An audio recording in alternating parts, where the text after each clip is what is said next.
Today on What It's Like, 1957 Chevy 4-door hardtop, a.k.a. sports sedan, 50s icon. But before getting into all of it, I'm Jay. Welcome to What It's Like. Picture this. You just see a classic car from a past era gone by.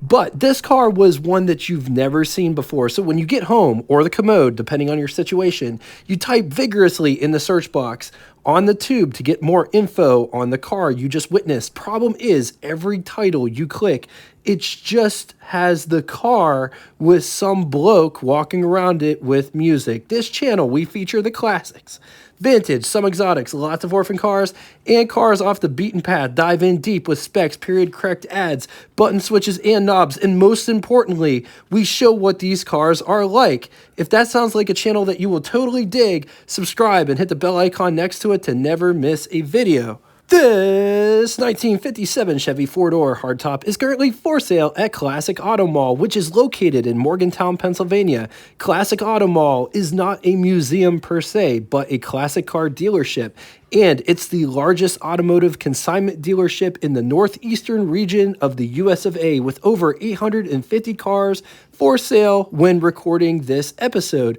It costs nothing to go there and anybody can get in. For more information, pricing, and pictures pertaining to this very car, click the link below after the show. 1957 Chevy full-size cars were broken down into 4 model lines. The 150 was in the basement, followed by the 210.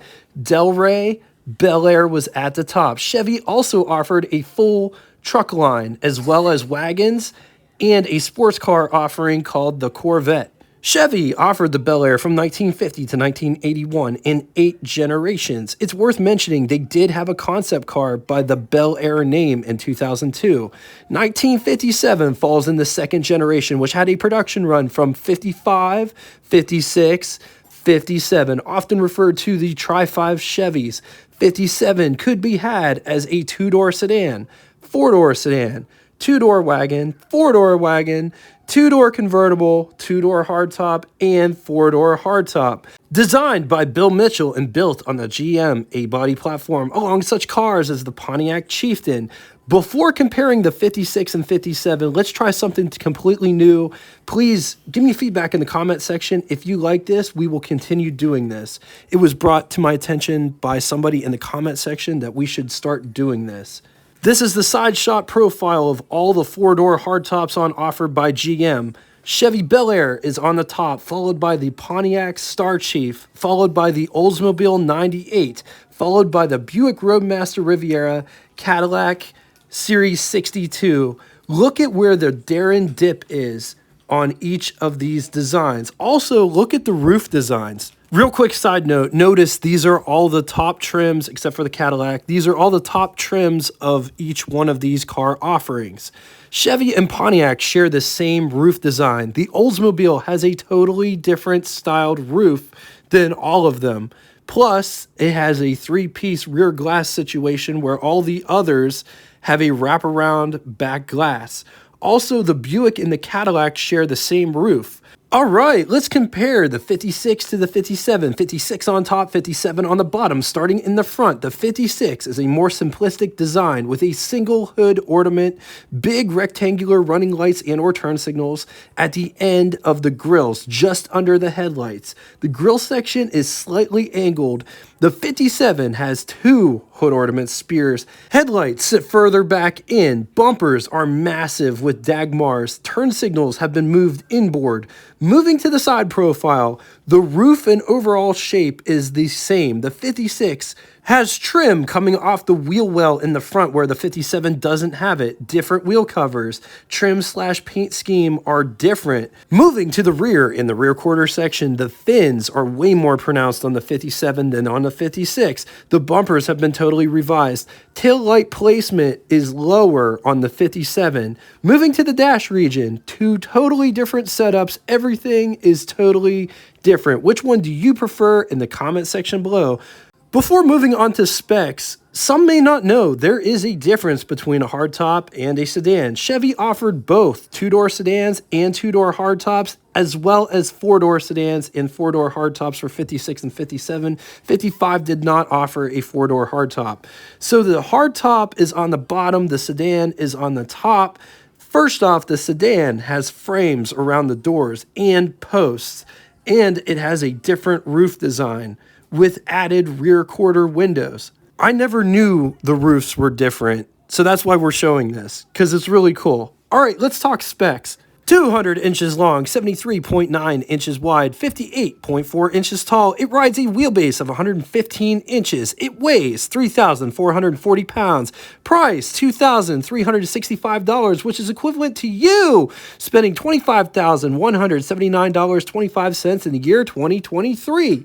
Total 1957 Chevy production was 1,505,910 units, of which total Belair out of that number was 702,220 units. Four-door sports sedan was 166,426 units. Moving on to engines, which there was a lot. Lurking in the basement is a 235 cubic inch displacement overhead valve, inline 6, 3.9 liters. It's good for 140 horsepower at 4,200 RPM. I couldn't find a torque figure.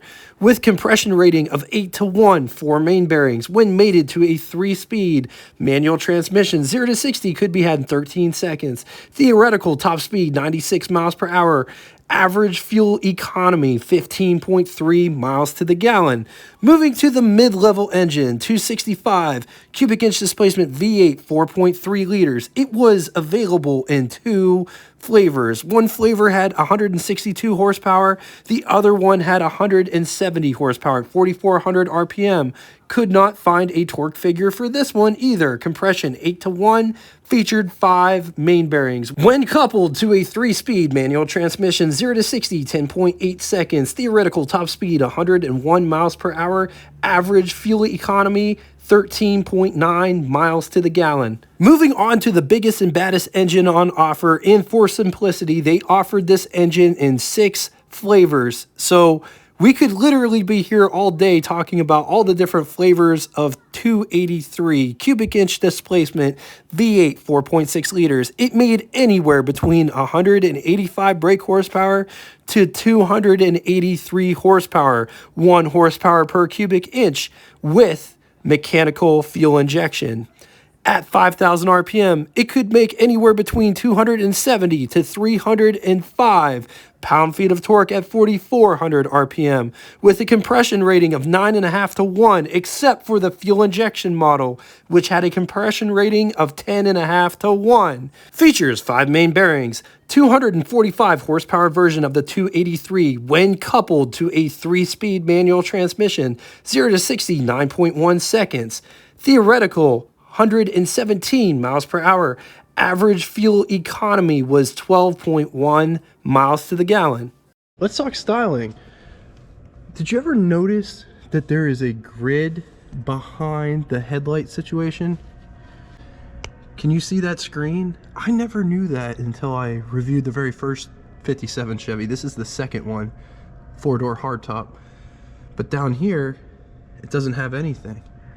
It only has the screen on top, and it gives the headlight a look as if it's floating. Got the Dagmars in the front with the rubber option. This one's got fog lights in the front. The bullets or the spears. Check out this line here. And it comes back. It's like that on both sides. But check out all of the lines that are going on the hood.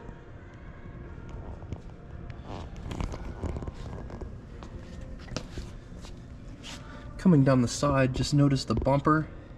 It's got 2 protrusions, but this protrusion doesn't go the whole way. It only goes to here and it stops. See, in the front, it doesn't exist. The fenders flare out ever so slightly. Nice bright work at the bottom there.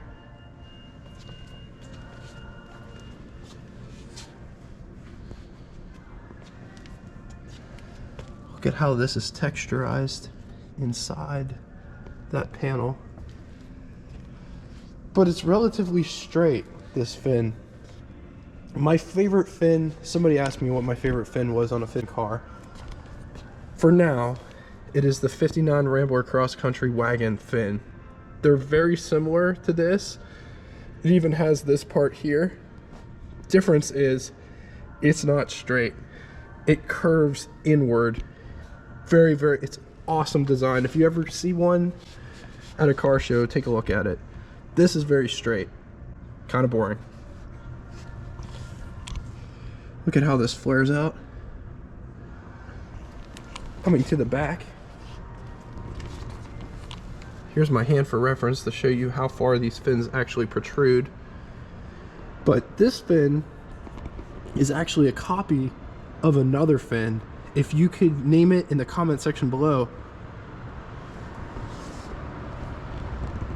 Here's the backup lights. Some of them have the exhaust ports ported out of the bumper. This one doesn't. License plate light. And believe it or not, that's where the gas goes. Check out the back light and how it wraps around. Look at this line here. This whole part right here reminds me of early Belairs. Also check out like the 52 Belair, the whole roof design. Look at how wide this is. Look how narrow it is up here. As it comes back, it gets wider. It's also sort of at an angle. From far away, it's hard to tell that it's even a four-door.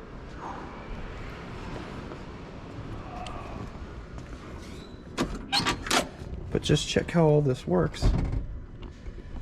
So look at this right here, how it's cut into the door itself. I always wondered how those operated. It's just such a cool design, and this thing is so rigid it doesn't move. Very sturdy, very strong. That's what it looks like with both doors open.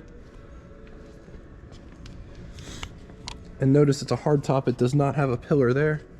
That's what makes it so cool, is it's all open.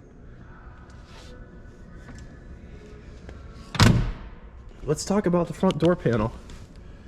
This is more of like a cloth material. Down here is a vinyl. Cloth material here, vinyl material here. I love the pattern that it's got going on. I love the bright work and separation of color. Armrest is nice and big, as well as door handle to pull the door shut. Door handle to get out. It's got vent windows that are crank operated, which are super nice. I think that's a really classy feature. This is the window crank for the big window, and notice it's all trimmed out.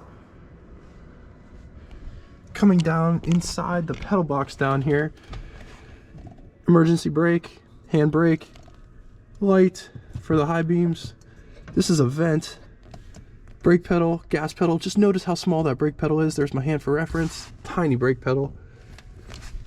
And just take a look at this interior. Here's what over the hood looks like.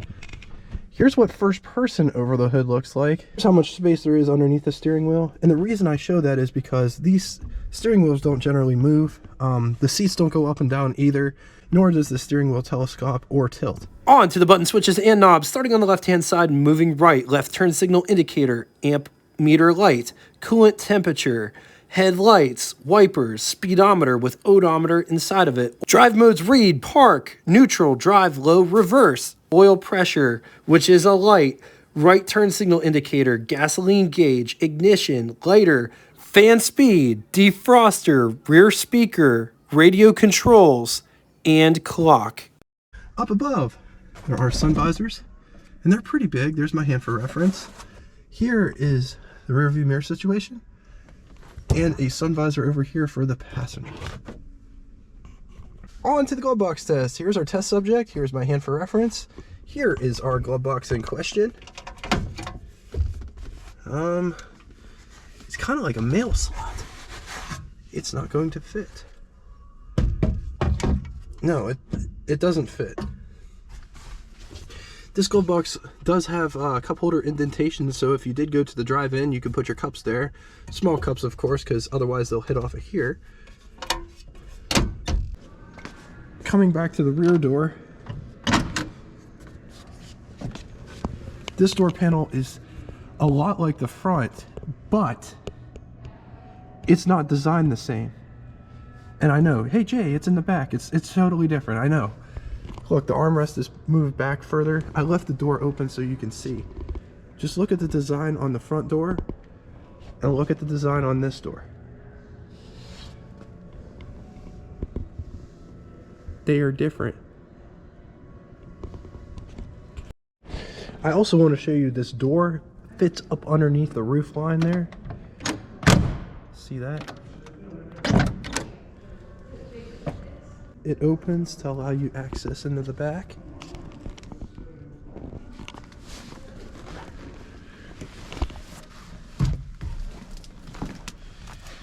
Here is what the front looks like from the back.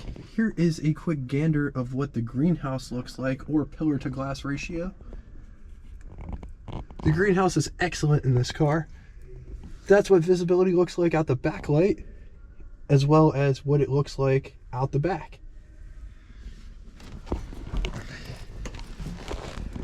Here is the profile of the seat. It is slightly reclined. Chevy makes a whole lot better seat than Ford does. It's not that dipped in the back here, but your knees do consequently go up higher than they generally do. I just don't understand why they had such a problem designing seats back in the day. Here's my knee situation. There is more space in the back of this car than there is in a two-door car, but not by much. Just a fingertip length. That's it. This is what I look like sitting in the back. I got tons of headroom. Circumference, there is a dome light. It's semi-recessed, but it's got this bezel around it, so I guess it's just protruding the thing, and then the bezel looks like it's recessed, but it's really not.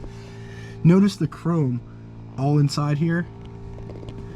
Coat hook there. There's also a coat hook over there. Armrest. There is not an armrest in the center.